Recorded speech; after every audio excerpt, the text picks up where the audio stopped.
Hello everybody, my name is Zoe Rebekah. Welcome back to my channel. And today's video, I'm going to be discussing all things Taylor Swift, about my Swiftie evolution, my album ranking, and some of my unpopular opinions or controversial opinions. I don't even know if they're unpopular or not within the Swiftie community because she is just so big and famous and polarizing sometimes that I feel like so many unpopular opinions about her are just not even unpopular anymore because every opinion about her more than one person has said. But I'm just gonna be sharing some of my hot takes about the Swiftie community and her, Taylor Swift. Ladies and gentlemen, her.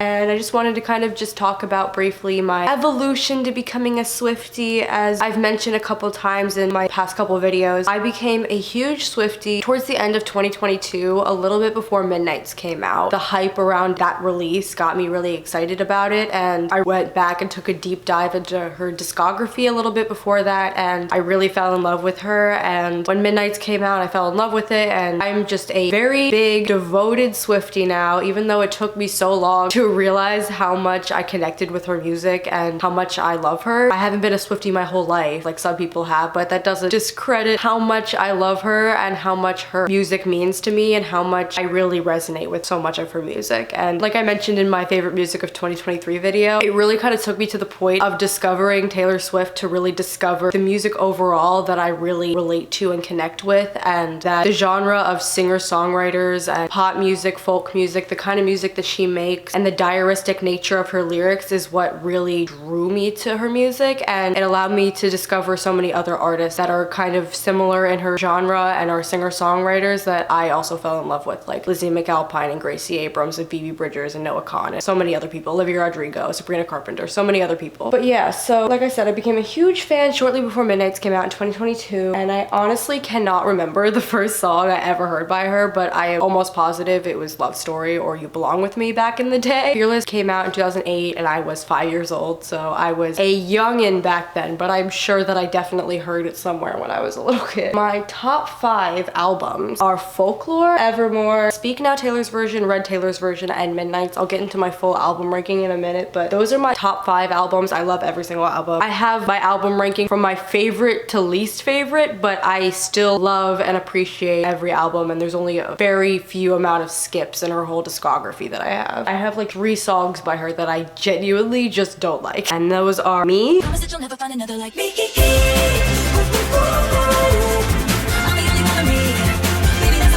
Macavity, and Christmases Must Be Something More.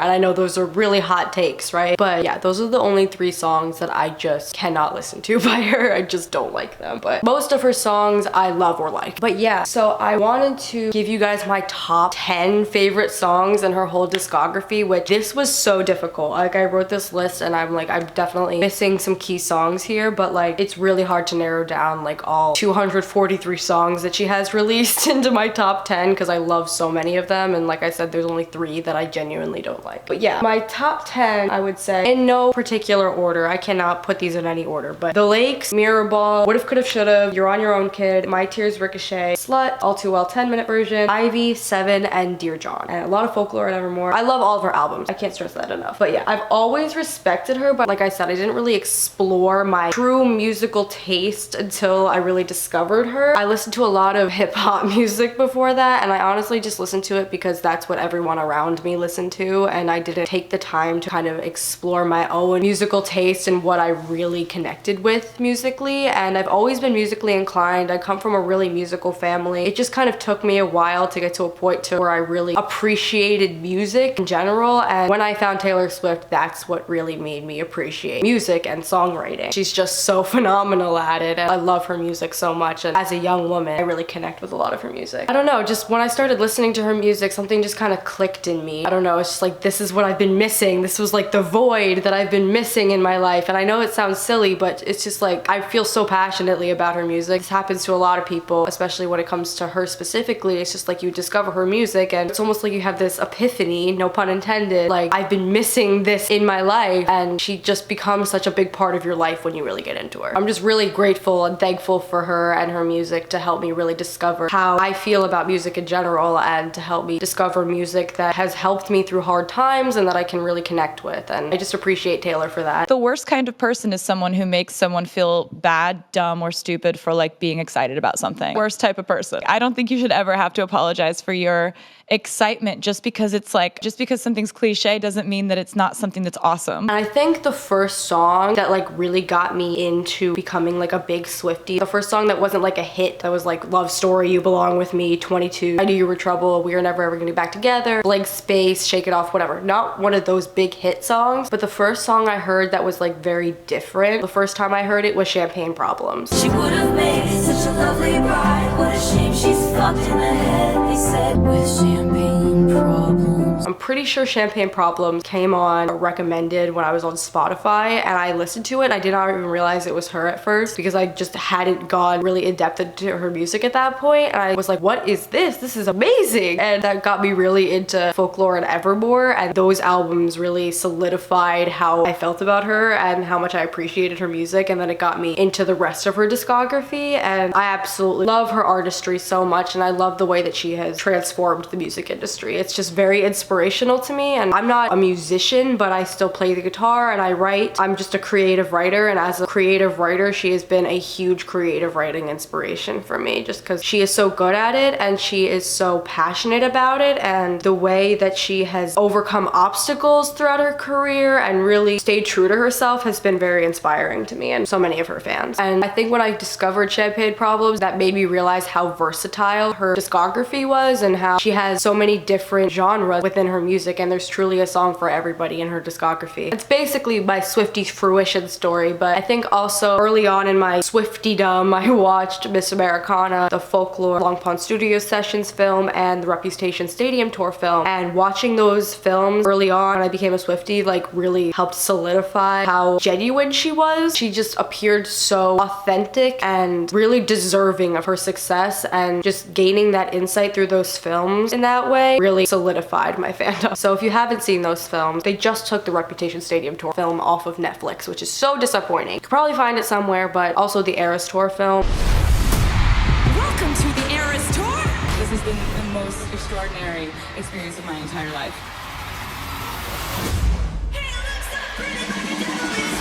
Amazing. Peak film content. I love it. And Taylor is what really inspired me to learn the guitar. And like I said, I've always come from a musical family. I've always been musically inclined. My mom has a degree in music, but I think it was like a self-esteem thing where I didn't really want to hone in on something that I might enjoy. And when I found Taylor Swift and I got really into her, I was like, you know what? I'm gonna teach myself to play the guitar because she has really inspired me. I don't really know how else to explain it. Something just happened in my head. When I really got into her, she just really helped push me in the right direction of trying to discover something that I really enjoy and I'm really passionate about. And I wound up really enjoying teaching myself how to play the guitar, and now I really just enjoy playing the guitar. I'm not an advanced guitar player, but I know how to do it at an intermediate level, and I wouldn't have ever taken that step, or I would have never gotten that push if it wasn't for the inspiration and influence that Taylor brought me when I discovered her. And she has overcome so many obstacles within her career, just from the beginning of her being a social outcast in high school, which I can relate to. But I wasn't cool in school or anything. Like, I didn't have that many friends. Well, I did for a while, and then they didn't want to be friends with me anymore. And the situation and the slut shaming and the misogyny she's had to endure throughout her career, and you know, her masters being stolen and her being betrayed by a person she really trusted. You didn't see it coming? No. I knew he would sell my music. I knew he would do that. I couldn't believe who he sold it to, because we've had endless conversations about Scooter Braun, and he has 300 million reasons to conveniently forget those conversations. And she's had to overcome so many horrible things that have happened to her throughout her career, and she started very young, so people wanted to take advantage of her when she was young, and despite all of that, she has come out on top. She is one of the biggest things in the entertainment industry right now, and she is a great example of sometimes obstacles make you stronger, and like she said, the trash takes itself out every time. She also said, I come back stronger than a 9 90s trend. I come back stronger than a 90s trend. It's been so many days, but I'm still here. So just listen to her. But I just think the fact that she had to overcome so many obstacles, like they're different obstacles than I've had to overcome, but I've had to overcome my own obstacles in my life, and sometimes I feel like I want to give up, and it sounds silly and it sounds stupid, but just the fact that she has been able to bring herself back up and rise above the hate that she's gotten Honey, I rose up from the dead, I do it all the time. has just been really inspiring to me as somebody who's been through a lot in their life and sometimes feels like it's just too much to deal with, but she has to deal with things on such a higher pedestal than everyone, me specifically, and she's been able to overcome it and get through it and come out on top. So that's just been a really big inspiration for me in terms of just pushing through hard times. Okay, I just got a call from my dad, so we're back now. But anyway, obviously it helps that she has money and power and influence, but that doesn't, you know, discredit the fact that she's had to go through a lot of struggles in her life, and the mere concept of her overcoming her struggles and coming out on top is inspiring to me. But yeah, so I wanted to give you guys my album ranking as of now. It definitely changes a little bit every now and then, just depending on like the time in my life, what I'm really into at the moment. But my album ranking as of the beginning of 2024 is Folklore, Evermore, Speak Now Taylor's version, Red Taylor's version, Midnight, Fearless Taylor's version, Lover, Taylor Swift, and Reputation. Don't come at me. We're all allowed to have our personal preferences. And I know that people are gonna attack me for putting Reputation last, but it's just a preference thing to me. I don't love that style of music. It's not that it's bad, it's just not my favorite. But I wanted to also share some random Taylor Swift fun facts that you may or may not know that I just felt like sharing. If you're a new Swiftie, if you're a seasoned Swiftie, you may or may not know these things. If you're not a Swiftie at all, but you're interested in learning more about her, here you go.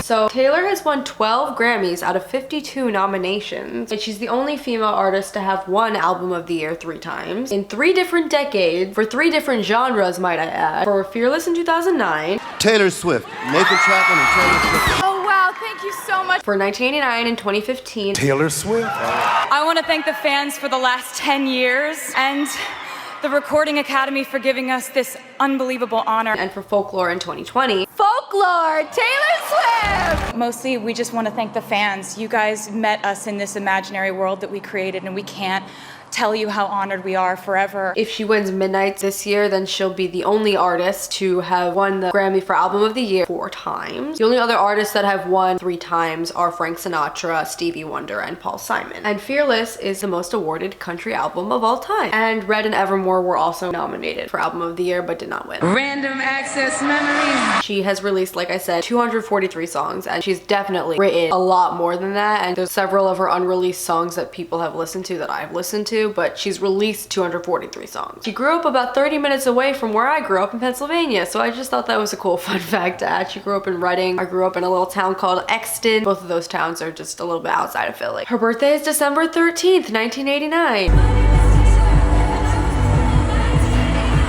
She has a brother named Austin, who also, fun fact, same age gap as me and my brother, and her parents are Scott and Andrea. And she wrote the entirety of the album Speak Now by herself. But yeah, those are just some random interesting facts that I just wrote about her that you may or may not have known or have been interested in. But yeah, moving on. So I wanted to include my unpopular / controversial maybe Taylor Swift, Swiftie opinions, hot takes, whatever. So this is like the most important part of this video. I'm just gonna start with like my hottest take on here is that Reputation is her worst album. It is my least favorite, so that might just be like a preference bias, but there is a reason why it wasn't received well initially by critics. She could have done better in my opinion, and I think a lot of it has to do with like the fact that the era was so iconic. Like I will most definitely admit that the Reputation era was so iconic and I loved the era. Even though I wasn't like a Swiftie during that time, I didn't need to be. Like looking back on it now, you know, it was an iconic era for sure, but I think that the album just isn't her best work. The songwriting is great, but I just didn't love how heavily produced it was. I mean, like I said, this is just like a lot based in my own preference bias, but I also just think that the whole badass aesthetic of it didn't match a lot of the songs being very romantic love songs. And I think if more of the songs on the album fit the aesthetic of the era, then I probably would have enjoyed it more. I don't know. I don't think it's bad. I just don't think it's her best work. People need to chill with their reactions about the surprise songs on the Eras tour. I get that you might be like upset that she performed a song that you really wanted to see live and it wasn't at your show, it was before your show, whatever. But like some Swifties reactions are so fucking dramatic, and I know that some of them are like meant to be like comedically dramatic, but it's just like, it's too much. It's extra, and I think it has a very ungrateful tone to it. And I think it just creates an environment of negativity around something that should be exciting, I think. And concerts in general have always been like this. Concerts on tours have always been like this. They're very heavily planned and choreographed. Before people started live streaming concerts on their phone all the time, like it was supposed to be a similar experience for every show, because people at those shows have only been to that show, because until recently it hasn't really been a normal thing to go to multiple shows of the same tour or to watch it on live streams. Like that's not like, that's like a new thing. And I know I'm young and I grew up in this era, but it's just like, I don't know, I feel like even though I don't even have tickets to an Eras Tour show, I say this as somebody who has never been to a show and probably won't go to one. I just think that creating an environment of negativity and jealousy around something that should be exciting and inclusive and create a sense of community is just counterproductive, and it just feeds the narrative that Swifties are crazy. And I just think that as long as we keep having these people with these attitudes, people are just gonna keep feeding this narrative. And I think that the fact that Taylor added this special, unique bonus section of the show, she did not have to do that. We should be really grateful that she chose to give each show a unique part of the show. Like that's not normal for artists to do. She didn't have to do that. That's really cool of her to do. I feel like people, Swifties, should be more grateful of that. I also want to add that I really do believe that artists should have control over their set list. If they want to change it up a little bit, they should be allowed to do that. They should have the creative control. So I don't necessarily agree with people being upset about the whole Long Live edition or the Invisible String the One switch, whatever, but like I just think that it's just ungrateful to criticize like little things like that when she's giving us a 3+ hour 40+ song show every single night of this tour. I don't know, I just think that when the Swifties themselves criticize her for things that aren't the most valid to criticize her about, that just gives misogynists and people who have criticized her for invalid things in the past, that makes them feel like they have the right to continue to do that when her own fans are doing that. I don't know if that makes sense, but I just think that we're allowed to call her out when she makes mistakes, but I don't think we should be criticizing her over things that just you don't need to be criticizing her about, and we really should be grateful about. My next one is that Taylor is not this perfect ethereal being that we can just, you know, blindly follow and stalk and shit. Like, you know, like she is a human being. Like she has human being feelings, she makes human being mistakes, and I don't think we should put her on a pedestal where she's like this god. Nobody should be stalking her location or following her anywhere. That's like the first thing. But also she's a human being and we should not treat her as if she's not just a girl trying to find her place in this world.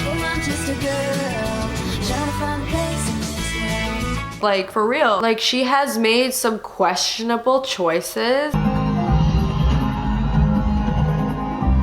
And she's been fairly criticized by her fans for some questionable choices she's made, and it's completely fair to call her out when she does. But I just think that when Swifties criticize her or invalidate her feelings about things that are so minuscule and just don't need to be emphasized or criticized, then it just makes other people feel like they have the right to do that too. And we're trying to get rid of that, aren't we? We're trying to get rid of the misogyny in this society, aren't we? And I don't think that when people are just unfairly criticizing her for stupid shit that helps with that, you know what I mean? And to be fair, she usually does see when people call her out, and she actively does try to like correct her mistakes. So let's like give her credit where it's due, people. I wanted to add that you're not a fake fan if you dislike or skip a song. Just because I only have like 3 songs in her whole discography that I will skip, I will understand why some people don't like certain songs. There's certain songs I just cannot understand why people don't like. Like any of those songs on my top 10, I don't understand how anyone could not like those songs, but everybody has their own individual taste and we shouldn't be calling other people's opinions wrong. That's just all I'm gonna say. This is not really unpopular, but I felt like it was really important to add. We should get rid of the mentality of comparing artists to each other. Comparing Taylor to anyone, I feel like that just discredits each individual artist's unique artistry when we're comparing them. And I don't understand how people can compare Taylor Swift to Beyonce. Like I get that that they're like the biggest things in music right now, but their music is so different. It doesn't feel fair to compare them because their performances, their songs, they're so different. It doesn't feel fair to compare things that are so different like that. And they're each unique in their own unique artistry. Like, I hate the mentality of comparing Taylor to other artists or comparing any artist to each other, especially female ones, because people already do that from the outside anyway. We don't need to be doing that from the inside. And that goes for, like, I can't stand when people try to pit Taylor and Olivia against each other. It is getting boring. This Taylor's oldest time of pitting successful women against each other. I think that we just, you know, need to stop feeding this narrative and stop engaging with it and just be happy for both of them. So many Taylor fans are also Olivia fans and vice versa, and I just hate the whole narrative of people pitting them against each other. I just don't think it is healthy for society or womanhood that we are trying so hard to better. I think it's just regression, and I think we need to move past it. Like, I just think that trying to compare artists or like stir up beef between two artists when there's like nothing there is just so jobless and so negative, and it's so unnecessary. There's just no need for it. And we see you over there on the internet,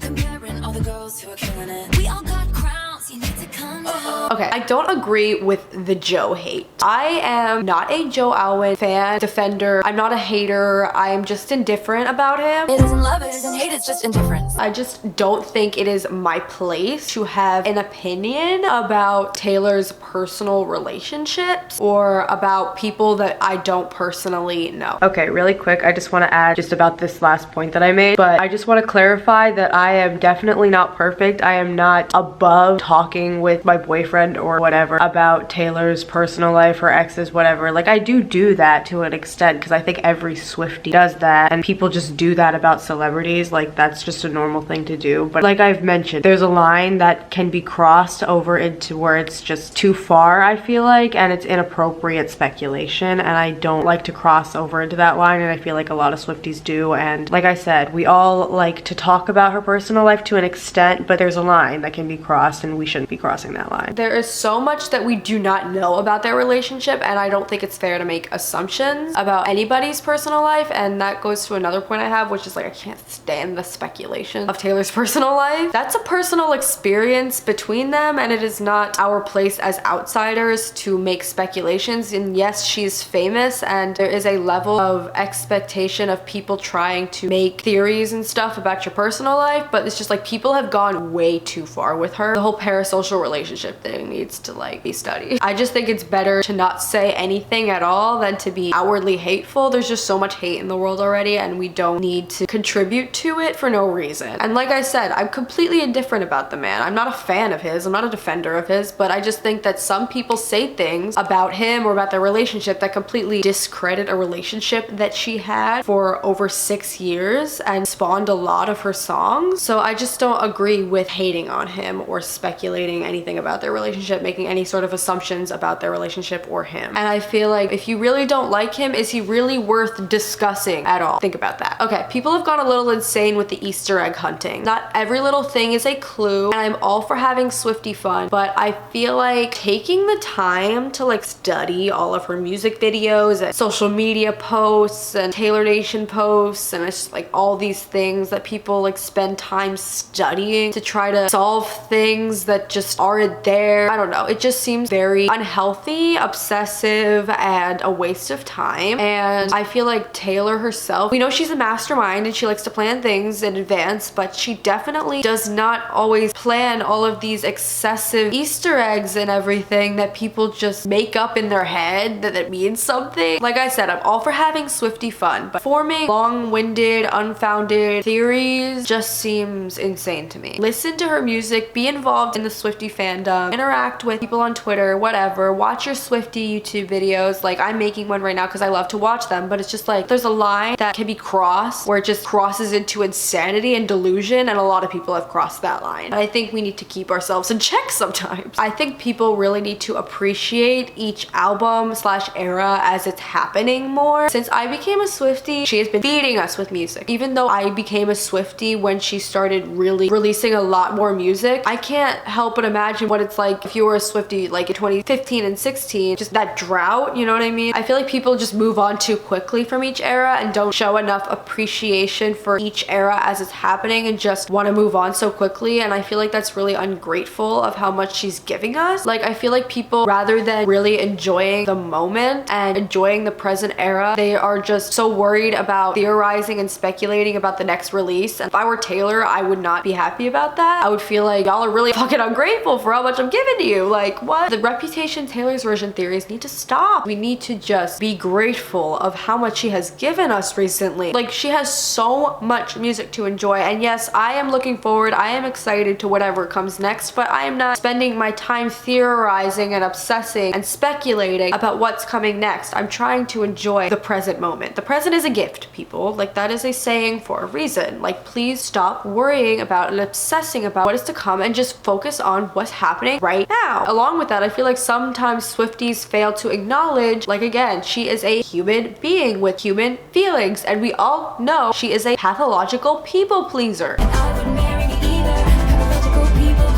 And if I were her, seeing all these people just theorizing and speculating about the next release when she's given us so much, I would feel like, has what I've given them not been enough?